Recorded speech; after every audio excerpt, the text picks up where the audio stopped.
Бәріне сәлем. Қазір мен сізге YouTube'дан прямо эфирде қалай вебинар өткізу керектігін көрсетейін. Ең алдымен Google-ға кіреміз. Google-да аккаунтыңыз болу керек. Егер болмаса, онда оны істеп алыңыз. Істегеннен кейін оң жақта мындай төртбұрыш болады. Соған басып YouTube-ға кіреміз. YouTube-та сізде учетный запись болу керек. Егер болмаса, онда оны істеп алыңыз. Ешқандай қиындығы жоқ. Учетный запись дегеннен кейін сізде мындай болады, мой канал деген. Енді оң жақтағы мынау дөңгелекке басып, творческая студияге дегенге кіреміз. Прямые трансляции. Все трансляции дегенге кіреміз. Создать трансляцию. Мына жерде вебинардың тақырыбын жазамыз.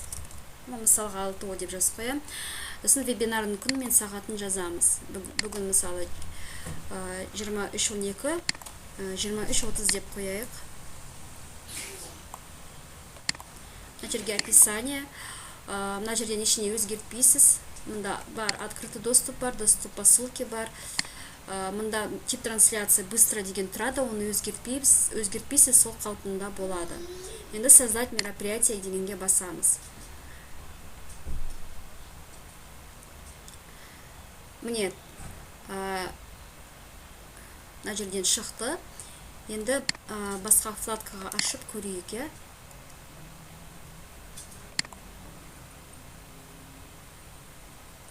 Не осылай болып шығады.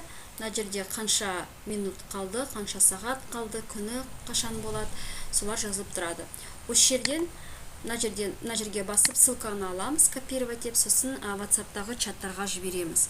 Сол ссылкамен вебинар болған кезде сол ссылкамен кіреді. Енді қалай трансляция өткізу керек, қалай прямой эфирге шығамыз. Начать видео-встречу в прямом эфире дегенге басамыз. Қазір загрузка болады. Кішкене күте тұру керек. Не загрузка болып жатыр.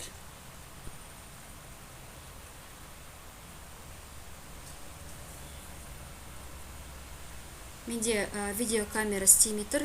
Егер сізде видеокамера істесе, онда осы окошкадан сіз өзіңізді көріп отырасыз.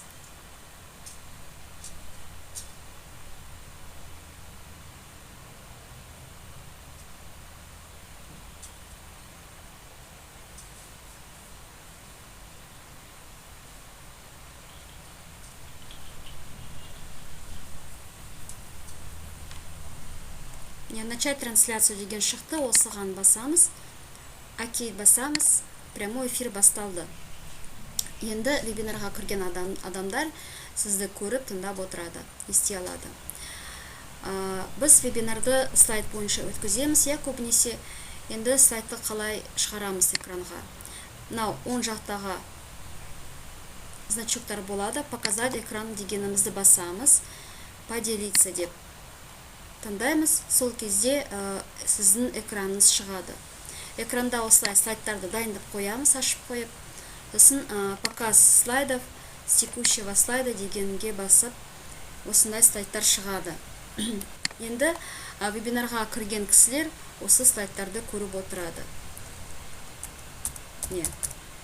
Слайдпен сабақты түсіндіргеннен кейін енді жабамыз. Остановить дегенге басамыз. Остановить, завершить. Завершить деген ол вебинар бітті, вебинар аяқталды деген сөз. Мынаны жауып, бұл жерде запись автоматически жүріп отырады.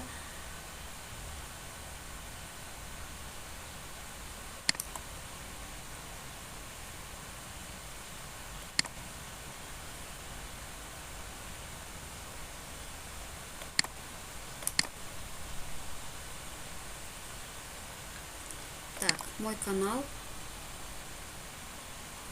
На жерде уже шықты. Көрдіңіз ба? Автоматически жаңағы вебинар шықты. Осы жерден ссылканы алып, вебинардың записін жіберуге болады.